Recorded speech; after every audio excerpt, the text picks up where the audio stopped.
शिलापट का अनावरण और श्री काशी विश्वनाथ धाम राष्ट्र को समर्पित।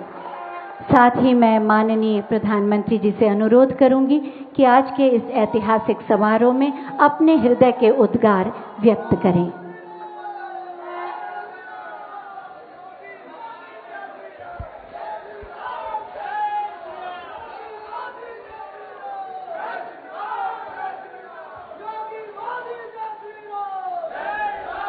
हर हर महादेव,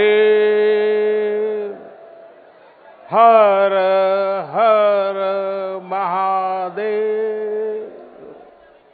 नमः पार्वती पते। माता अन्नपूर्णा की, गंगा मैया की।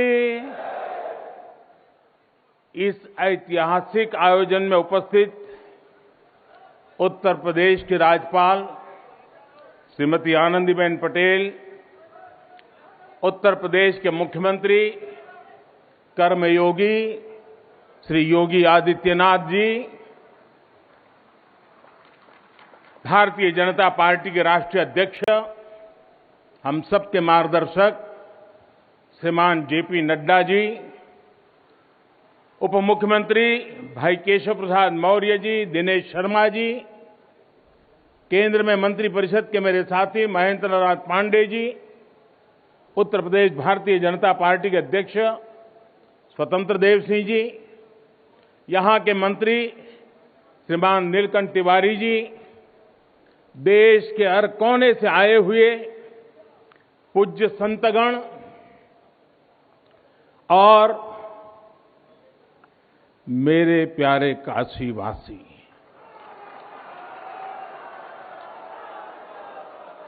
और देश विदेश से इस अवसर के साक्षी बन रहे सभी श्रद्धालु साथीगण,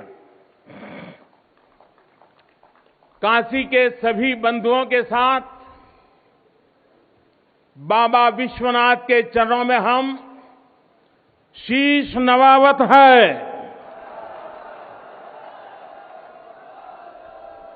माता अन्नपूर्णा के चरणन का बार बार वंदन करत है।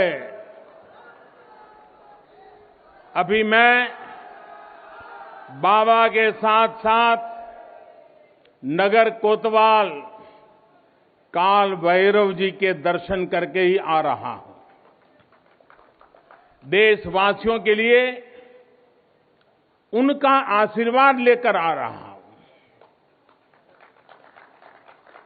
काशी में कुछ भी खास हो, कुछ भी नया हो, तो सबसे पहले उनसे पूछना आवश्यक है। मैं काशी के कोतवाल के चरणों में भी प्रणाम करता हूं। गंगा तरंग रमणीय जटा कलापम, गौरी निरंतर विभूषित वाम भागम, नारायण प्रिय मनंग मदापहारम, वाराणसी पुरपतिम भज विश्वनाथम।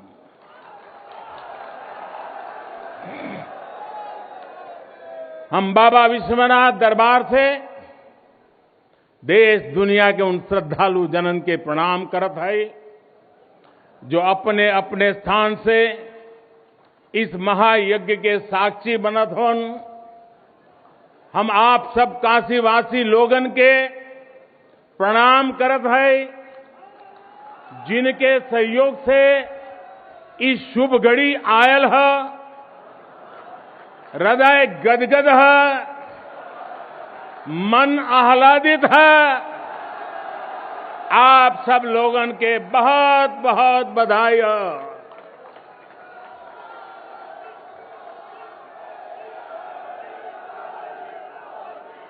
साथियों, हमारे पुराणों में कहा गया है कि जैसे ही कोई काशी में प्रवेश करता है, सारे बंधनों से मुक्त हो जाता है। भगवान विश्वेश्वर का आशीर्वाद एक अलौकिक ऊर्जा यहां आते ही हमारे अंतर आत्मा को जागृत कर देती है। और आज तो इस चीर चैतन्य काशी की चेतना में एक अलग ही स्पंदन है। आज आदि काशी की अलौकिकता में एक अलग ही आभा है। आज शाश्वत बनारस के संकल्पों में एक अलग ही सामर्थ्य दिख रहा है। हमने शास्त्रों में सुना है, जब भी कोई पुण्य अवसर होता है तो सारे तीर्थ, सारी देवीय शक्तियां बनारस में बाबा के पास उपस्थित हो जाती है। कुछ वैसा ही अनुभव आज मुझे बाबा के दरबार में आकर हो रहा है। ऐसा लग रहा है कि हमारा पूरा चेतन ब्रह्मांड इससे जुड़ा हुआ है। वैसे तो अपनी माया का विस्तार बाबा ही जाने, लेकिन जहां तक हमारी मानवीय दृष्टि जाती है, विश्वनाथ धाम के इस पवित्र आयोजन के इसे समय पर इस समय पूरा विश्व जुड़ा हुआ है। साथियों, आज भगवान शिव का प्रिय दिन सोमवार है। आज विक्रम संवत 2078 मार्गशीर्ष शुक्ल पक्ष 10वीं तिथि एक नया इतिहास रच रही है।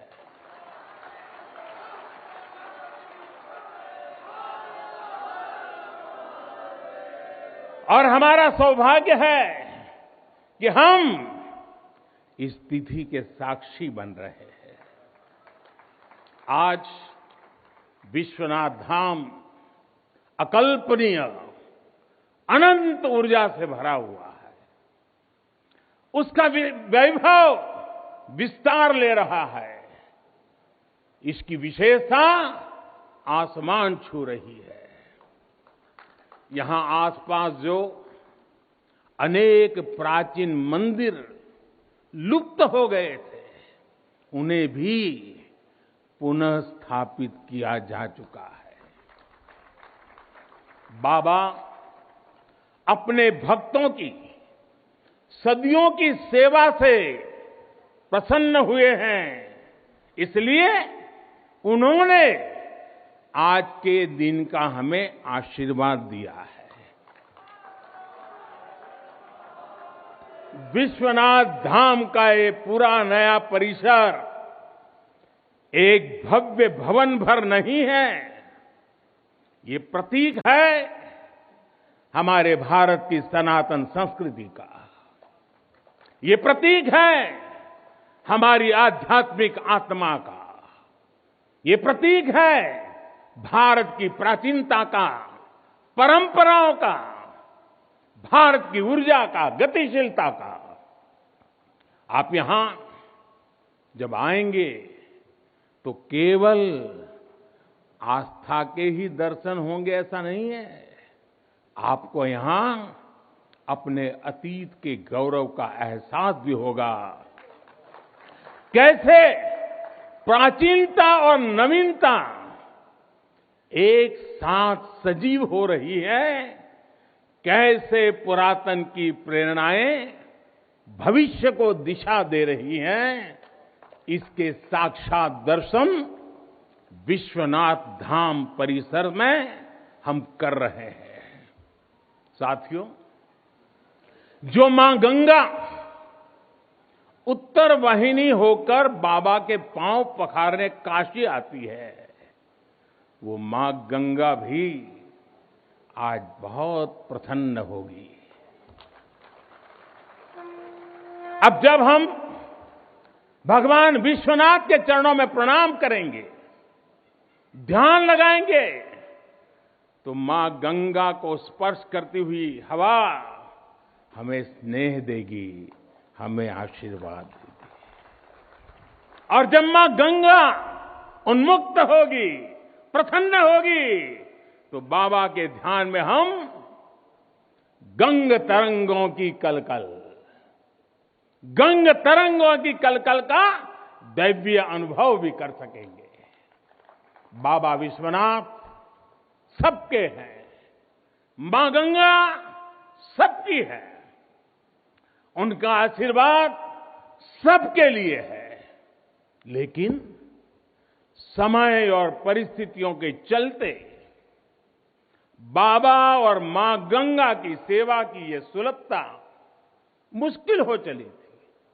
यहां हर कोई आना चाहता था, लेकिन रास्तों और जगह की कमी हो गई थी।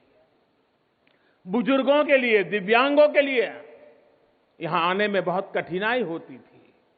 लेकिन अब विश्वनाथ धाम परियोजना के पूरा होने से यहां हर किसी के लिए पहुंचना सुगम हो गया है।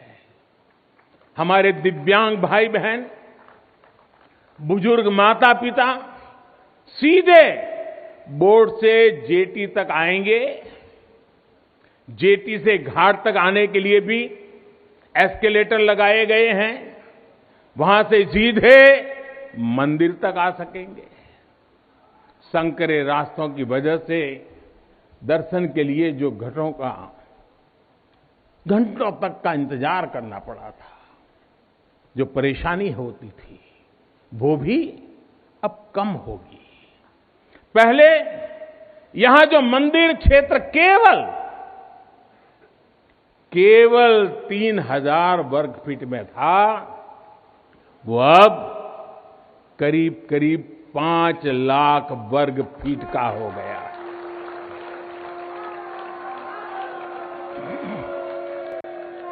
अब मंदिर और मंदिर परिसर में 50, 60, 70 हजार श्रद्धालु आ सकते हैं। यानी पहले मां गंगा का दर्शन स्नान और वहां से सीधे विश्वनाथ धाम, यही तो है हर हर महादेव। साथियों, जब मैं बनारस आया था तो एक विश्वास लेकर आया था।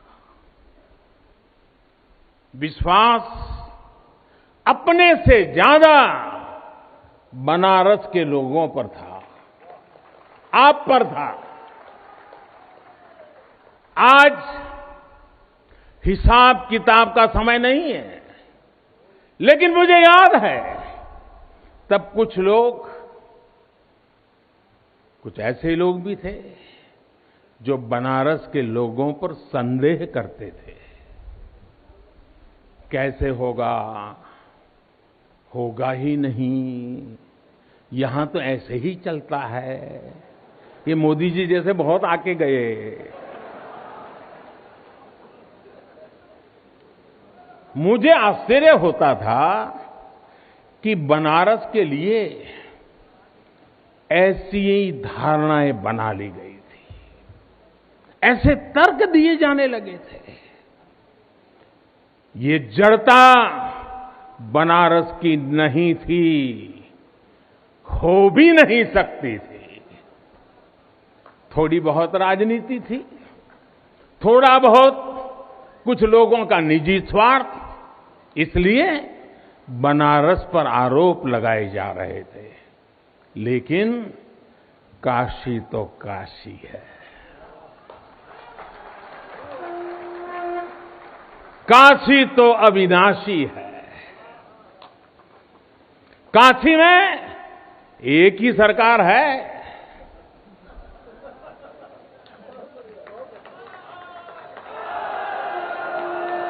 जिनके हाथों में डमरू है, उनकी सरकार है। जहां गंगा अपनी धारा बदलकर बहती हो, उस काशी को भला कौन रोक सकता है। काशी खंड में भगवान शंकर ने खुद कहा है, विना मम प्रसादम वै कह काशी प्रति प्रद्युत्ते, अर्थात बिना मेरी प्रसन्नता के काशी में कौन आ सकता है, कौन इसका सेवन कर सकता है। काशी में महादेव की इच्छा के बिना न कोई आता है और न यहां उनकी इच्छा के बिना कुछ होता है। यहां जो कुछ होता है महादेव की इच्छा से होता है। ये जो कुछ भी हुआ है महादेव ने ही किया है।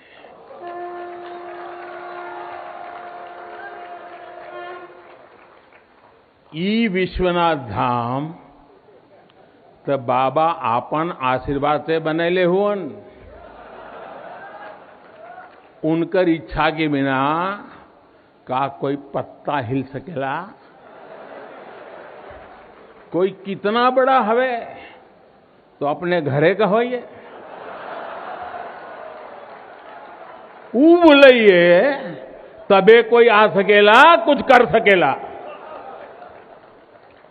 साथियों, बाबा के साथ अगर किसी और का योगदान है तो वो बाबा के गणों का है। बाबा के गण यानी हमारे सारे काशीवासी, सारे काशीवासी जो खुद महादेव के ही रूप है। जब भी बाबा को अपनी शक्ति अनुभव करानी होती है वो काशी वासियों का माध्यम ही बना देते हैं। फिर काशी करती है और दुनिया देखती है। इदम शिवाय इदम नमः, इदम शिवाय इदम नमः। भाई और बहनों, मैं आज अपने हर उस श्रमिक भाई बहनों का भी आभार व्यक्त करना चाहता हूं जिसका पसीना इस भव्य परिसर के निर्माण में बहा है। कोरोना के इस विपरीत काल में भी उन्होंने यहां पर काम रुकने नहीं दिया। मुझे अभी अपने इस श्रमिक साथियों से मिलने का अवसर मिला, उनके आशीर्वाद लेने का सौभाग्य मिला। हमारे कारीगर, हमारे सिविल इंजीनियरिंग से जुड़े लोग, प्रशासन के लोग, वो परिवार जिनके यहां घर हुआ करते थे, मैं सभी का अभिनंदन करता हूं। और इन सबके साथ मैं यूपी सरकार, हमारे कर्मयोगी मुख्यमंत्री योगी आदित्यनाथ जी का भी और उनकी पूरी टीम का भी अभिनंदन करता हूं, जिन्होंने काशी विश्वनाथ धाम परियोजना को पूरा करने के लिए दिन रात एक कर दिया। साथियों, हमारी इस वाराणसी ने युगों को जिया है, इतिहास को बनते बिगड़ते देखा है। कितने ही कालखंड आए गए, कितनी ही सल्तनतें उठी और मिट्टी में मिल गई, फिर भी बनारस बना हुआ है। बनारस अपना रस बिखेर रहा है। बाबा का ये धाम शाश्वत ही नहीं रहा है, इसके सौंदर्य ने भी हमेशा संसार को आश्चर्यचकित और आकर्षित किया है। हमारे पुराणों में प्राकृतिक आभा से घिरी काशी के ऐसे ही दिव्य स्वरूप का वर्णन किया गया है। अगर हम ग्रंथों को देखेंगे, शास्त्रों को देखेंगे, इतिहासकारों ने भी वृक्षों, सरोवरों, तालाबों से घिरी काशी के अद्भुत स्वरूप का बखान किया है। लेकिन समय कभी एक जैसा नहीं रहता। आतताइयों ने इस नगरी पर आक्रमण किए, इसे ध्वस्त करने के प्रयास किए।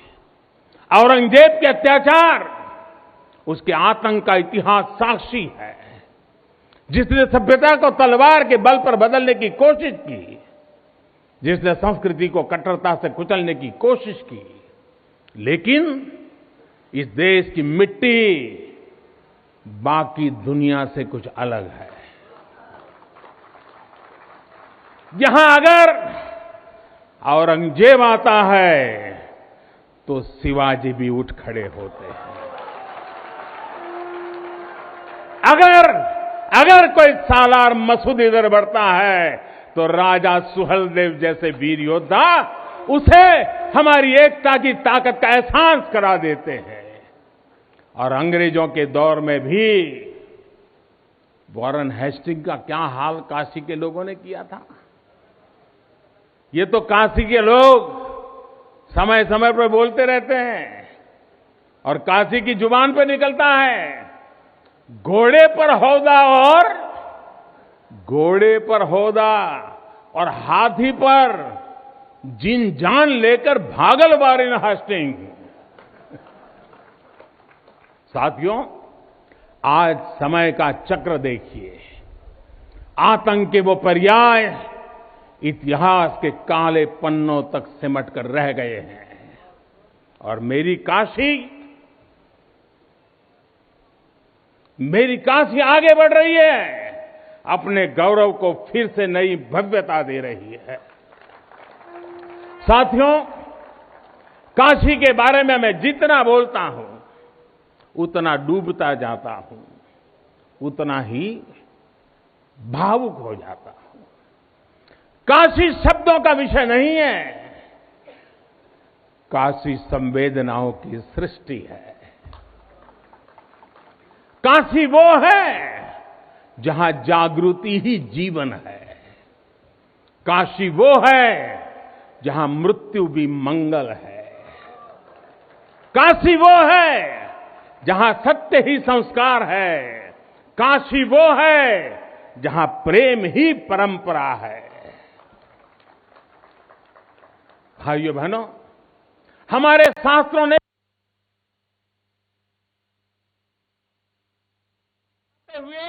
आखिर में क्या कहा? नेति नेति ही कहा है। यानी जो कहा उतना ही नहीं है, उससे भी आगे कितना कुछ है। हमारे शास्त्रों ने कहा है, शिवम ज्ञायन इति ब्रूयो, शिवः शब्दार्थ चिंतका, अर्थात शिव शब्द का चिंतन करने वाले लोग शिव को ही ज्ञान कहते हैं। इसलिए ये काशी शिवमयी है, ये काशी ज्ञानमयी है। और इसलिए ज्ञान, शोध, अनुसंधान ये काशी और भारत के लिए स्वाभाविक निष्ठा रहे हैं। भगवान शिव ने स्वयं कहा है, सर्व क्षेत्रेषु भूपृष्ठे, सर्व क्षेत्रेषु भूपृष्ठे काशी क्षेत्रम च मे वपु, अर्थात धरती के सभी क्षेत्रों में काशी साक्षात मेरा ही शरीर है। इसलिए यहां का पत्थर, यहां का हर पत्थर शंकर है।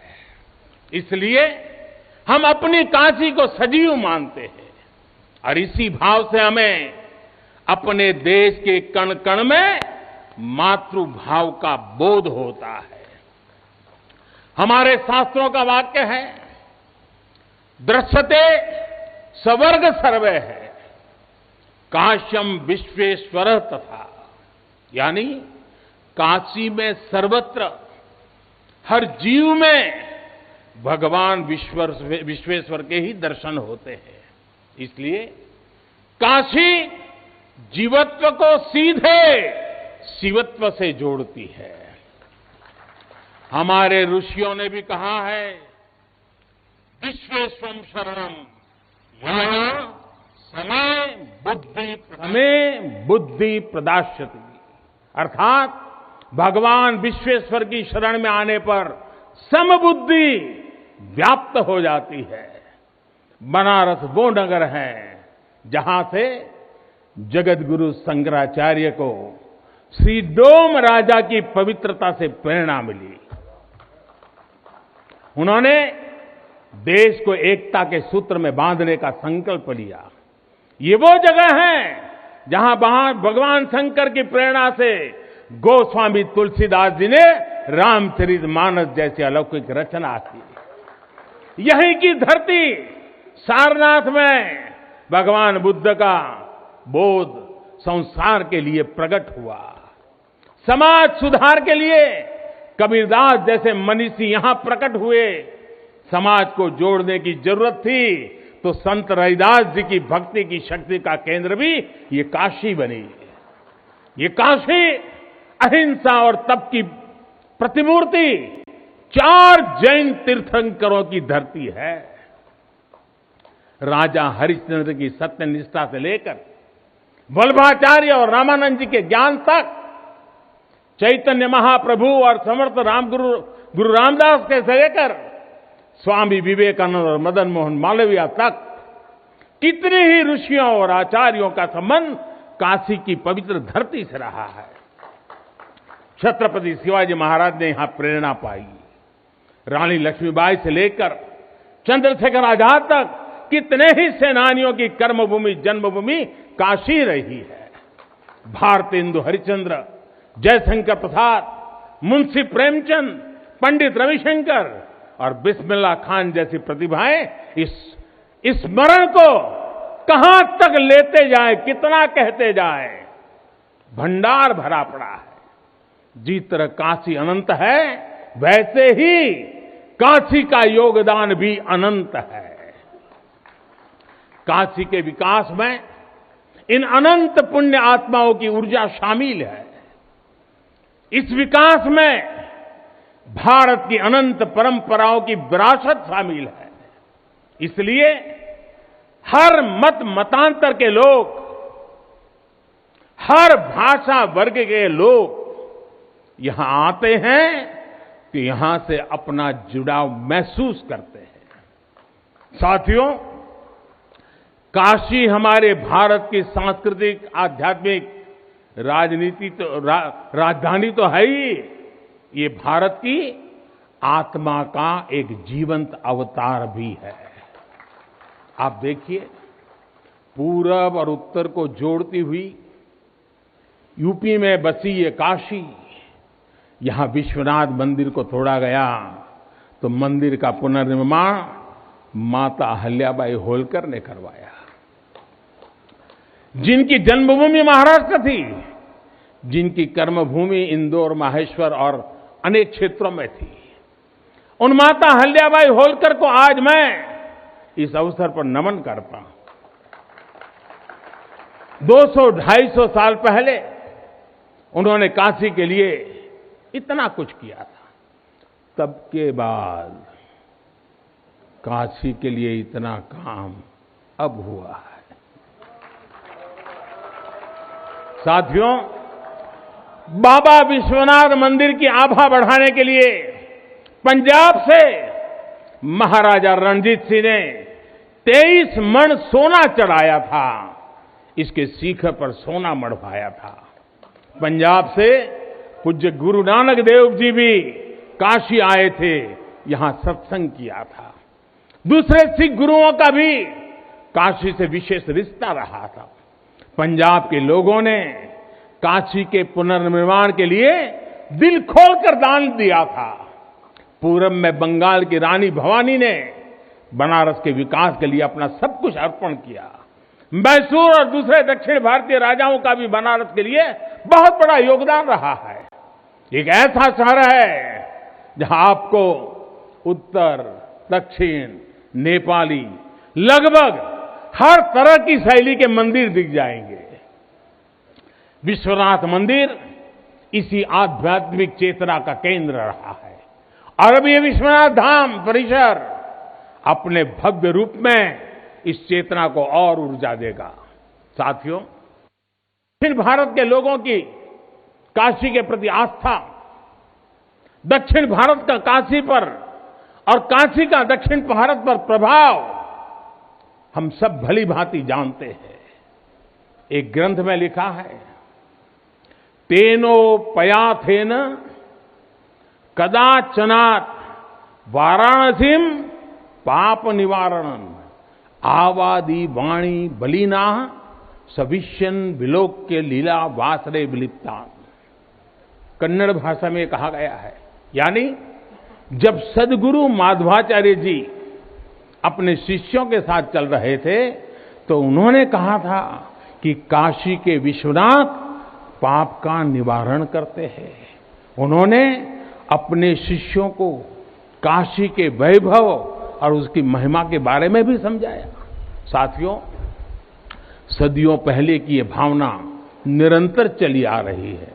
मां कवि सुब्रमण्यम भारती काशी प्रवास ने जिनके जीवन की दिशा बदल दी, उन्होंने एक जगह लिखा है, तमिल में लिखा है, काशी नगर पुलवर पेसुम उरई दान कांजी इल के पदर कौर खरुबी सेवोम। यानी काशी नगरी के संत कवि का भाषण कांचीपुर में सुनने का साधन बनाएंगे।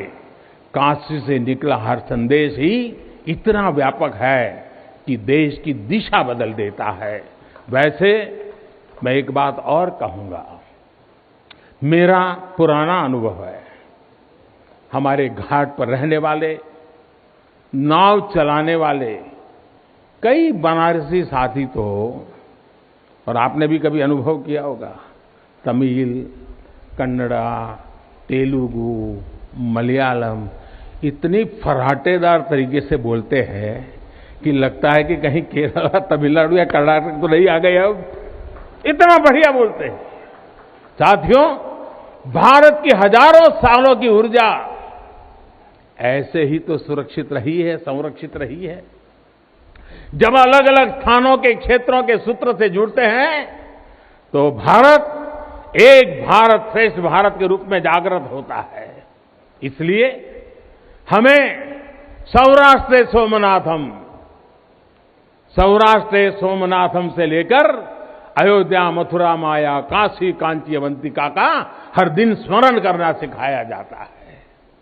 हमारे यहां तो 12 ज्योतिर्लिंगों के स्मरण का ही फल बताया गया है। तस्य तस्य फल प्राप्ति ही भविष्यति न संशय। यानी सोमनाथ से लेकर विश्वनाथ तक 12 ज्योतिर्लिंगों का स्मरण करने से हर संकल्प सिद्ध हो जाता है, इसमें कोई संशय ही नहीं है। ये संशय इसलिए नहीं है क्योंकि स्मरण के बहाने पूरे भारत का भाव एकजुट हो जाता है, और जब भारत का भाव आ जाए तो संशय कहां रह जाता है, असंभव क्या बचता है। साथियों, ये भी सिर्फ संयोग नहीं है कि जब भी काशी ने करवट ली है, कुछ नया किया है, देश का भाग्य भी बदला है। बीते 7 वर्षों से काशी में चल रहा विकास का महायज्ञ आज एक नई ऊर्जा को प्राप्त कर रहा है। काशी विश्वनाथ धाम का लोकार्पण भारत को एक निर्णायक दिशा देगा, एक उज्जवल भविष्य की तरफ ले जाएगा। ये परिसर साक्षी है हमारे सामर्थ्य का, हमारे कर्तव्य का। अगर सोच लिया जाए, ठान लिया जाए तो असंभव कुछ भी नहीं है। हर भारतवासी की भुजाओं में वो बल है, हर भारतवासी की भुजाओं में वो बल है जो अकल्पनीय को साकार कर देता है। हम तप जानते हैं, हम तपस्या जानते हैं, देश के लिए दिन रात खपना जानते हैं। चुनौती कितनी ही बड़ी क्यों ना हो, हम भारतीय मिलकर उसे परास्त कर सकते हैं। विनाश करने वालों की शक्ति कभी भारत की शक्ति और भारत की भक्ति से बड़ी नहीं हो सकती। याद रखिए, जैसी दृष्टि से हम खुद को देखेंगे, वैसी ही दृष्टि से विश्व भी हमें देखेगा। मुझे खुशी है कि सदियों की गुलामी ने हम पर जो प्रभाव डाला था, जिस हिंद भावना से भारत को भर दिया गया था, अब आज का भारत उससे बाहर निकल रहा है। आज का भारत सिर्फ सोमनाथ मंदिर का सौंदर्यीकरण ही नहीं करता, बल्कि समंदर में हजारों किलोमीटर ऑप्टिकल फाइबर भी बिछा रहा है। आज का भारत सिर्फ बाबा केदारनाथ मंदिर का जीर्णोद्धार ही नहीं कर रहा, बल्कि अपने दमखम पर अंतरिक्ष में भारतीयों को भेजने की तैयारी में जुटा है। आज का भारत सिर्फ अयोध्या में प्रभु श्री राम का मंदिर ही नहीं बना रहा, बल्कि देश के हर जिले में मेडिकल कॉलेज भी बना रहा है। आज का भारत सिर्फ बाबा विश्वनाथ धाम को भव्य रूप ही नहीं दे रहा, बल्कि गरीब के लिए करोड़ों पक्के घर भी बना रहा है। साथियों, नए भारत में अपनी संस्कृति का गर्व भी है और अपने सामर्थ्य पर उतना ही भरोसा भी है। नए भारत में विरासत भी है और विकास भी है। आप देखिए, अयोध्या से जनकपुर आना जाना आसान बनाने के लिए राम जन्म की मार्ग का निर्माण हो रहा है। आज भगवान राम से जुड़े स्थानों को रामायण सर्किट से जोड़ा जा रहा है और साथ ही रामायण ट्रेन चलाई जा रही है। बुद्ध सर्किट पर ही काम हो रहा है, तो साथ ही कुशीनगर में इंटरनेशनल एयरपोर्ट भी बनाया गया है। करतारपुर साहिब कॉरिडोर का निर्माण किया गया है, तो वहीं हेमकुंड साहिब जी के दर्शन आसान बनाने के लिए रोपवे बनाने की भी तैयारी है। उत्तराखंड में 4 धाम सड़क महापरियोजना पर भी तेजी से काम जारी है। भगवान विट्ठल के करोड़ों भक्तों के आशीर्वाद से श्री संत ज्ञानेश्वर महाराज पालकी मार्ग और संत तुकाराम महाराज पालकी मार्ग का भी काम अभी कुछ हफ्ते पहले शुरू हो चुका है।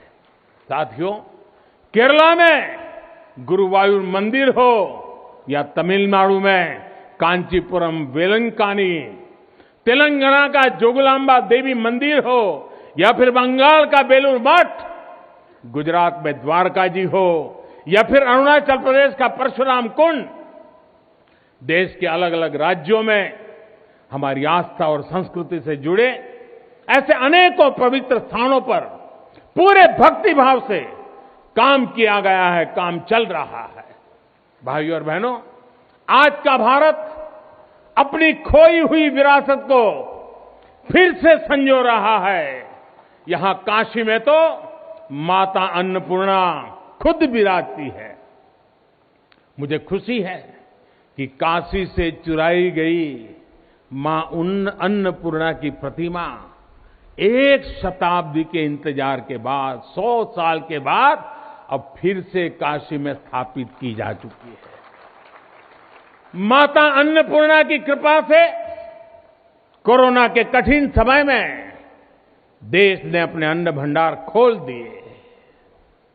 कोई गरीब भूखा न सोए, इसका ध्यान रखा, मुफ्त राशन का इंतजाम किया। साथियों, जब भी हम भगवान के दर्शन करते हैं, मंदिर आते हैं, कई बार ईश्वर से कुछ मांगते हैं, कुछ संकल्प लेकर भी जाते हैं। मेरे लिए तो जनता जनार्दन ईश्वर का रूप है। मेरे लिए हर भारतवासी ईश्वर का ही अंश है। जैसे सब लोग भगवान के पास जाकर के मांगते हैं, जब मैं आपको भगवान मानता हूं, जनता जनार्दन को ईश्वर का रूप मानता हूं, तो मैं आज आपसे कुछ मांगना चाहता हूं। मैं आपसे कुछ मांगता हूं। मैं आपसे अपने लिए नहीं, हमारे देश के लिए 3 संकल्प चाहता हूं। भूल मत जाना, 3 संकल्प चाहता हूं और बाबा की पवित्र धरती से मांग रहा हूं। पहला, स्वच्छता। दूसरा, सृजन। और तीसरा, आत्मनिर्भर भारत के लिए निरंतर प्रयास।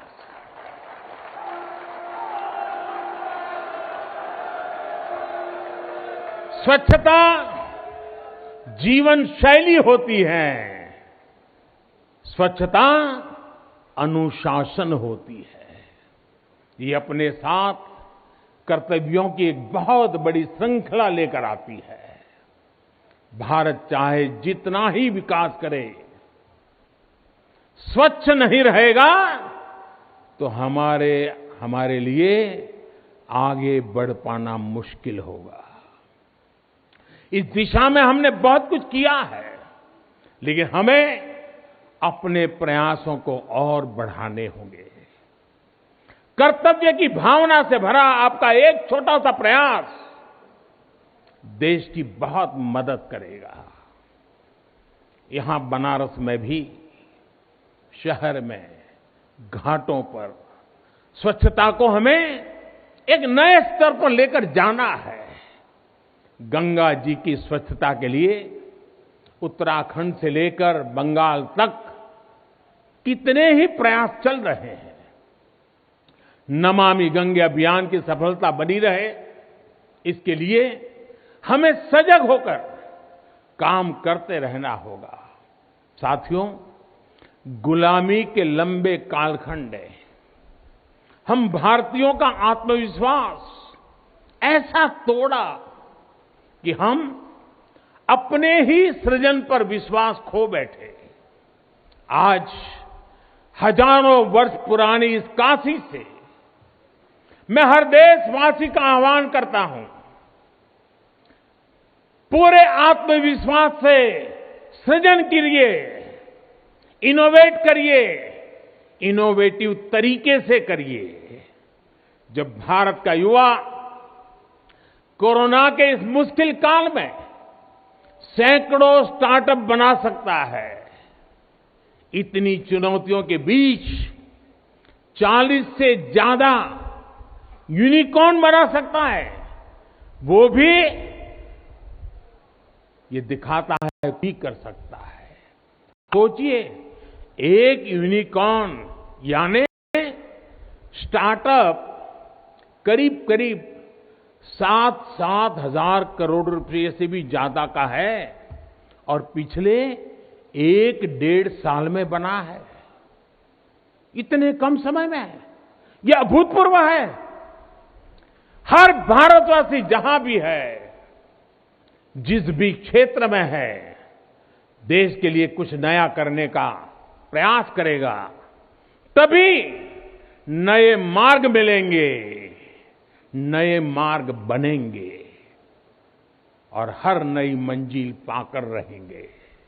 भाइयों और बहनों, तीसरा एक संकल्प जो आज हमें लेना है, वो है आत्मनिर्भर भारत के लिए अपने प्रयास बढ़ाने का। ये आजादी का अमृत काल है। हम आजादी के 75वें साल में हैं, जब भारत 100 साल की आजादी का समारोह बनाएगा, तब का भारत कैसा होगा, इसके लिए हमें अभी से काम करना होगा। और इसके लिए जरूरी है हमारा आत्मनिर्भर होना। जब हम देश में बनी चीजों पर गर्व करेंगे, जब हम लोकल के लिए वोकल होंगे, जब हम ऐसी चीजों को खरीदेंगे जिसे बनाने में किसी भारतीय का पसीना बहा हो, तो इस अभियान को मदद करेंगे। अमृत काल में भारत 130 करोड़ देशवासियों के प्रयासों से, सबके प्रयासों से आगे बढ़ रहा है। महादेव की कृपा से, हर भारतवासी के प्रयास से हम आत्मनिर्भर भारत का सपना सच होता देखेंगे। इसी विश्वास के साथ मैं बाबा विश्वनाथ के, माता अन्नपूर्णा के, काशी कोतवाल के और सभी देवी देवताओं के चरणों में एक बार फिर प्रणाम करता हूं। इतनी बड़ी तादाद में देश के अलग अलग कोने से पूज्य संत महात्मा पधारे हैं। यह हमारे लिए, मुझ जैसे एक सामान्य नागरिक के लिए ये सौभाग्य की पल है। मैं सभी संतों का, सभी पूज्य महात्माओं का सर झुका करके हृदय से अभिनंदन करता हूं, प्रणाम करता हूं। मैं आज सभी काशीवासियों को, देशवासियों को फिर से बधाई देता हूं, बहुत बहुत शुभकामनाएं देता हूं। हर हर महादेव, हर हर महादेव, हर हर महादेव।